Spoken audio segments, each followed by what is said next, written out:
සෑම වසරකම සැප්තැම්බර් 10 වෙනි දින ලෝක සියදිවි නසා ගැනීම වැළැක්වීමේ දිනය ලෙස නම් කරලා තියෙනවා. සංඛ්‍යා ලේඛන වලට අනුව ශ්‍රී ලංකාවේ දිනකට සියදිවි නසා ගැනීම 8ක් 9ක් අතර සිදුවන බවට වාර්තා වෙනවා. මෙවැනි තත්ත්වයකදී පුද්ගලයන් වශයෙන් අපහට සිදු කළ හැක්කේ කුමක්ද? ලැජ්ජාව අපකීර්තිය නොතකා ඔබගේ මානසික සෞඛ්‍යය ගැන විවෘතව කතා කරන්න. කිසිම කෙනෙක් විනිශ්චය කරන්න එපා.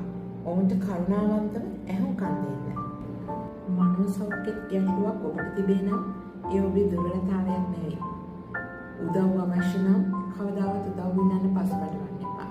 ඒ ඔබේ ධෛර්යවත් භාවයේ සලකුණක් බව හැම විටකම මතක තබා ගන්න. සියදිවි නසා ගැනීම වළක්වා ගත හැකියි. ඔබ වටා ඉන්න අයට ඇහුම්කන් දෙන්න. හැකි හැම විටකම ඔවුන්ට මතක් කරලා දෙන්න. ඔවුන් තනි වී නැති බව, ඔබ ඔවුන් වෙනුවෙන් සිටින බව. අඳුරු මොහොතකදී ආලෝකය සොයා ගැනීමට අපි ඔබ හා එක්ක සිටිනවා.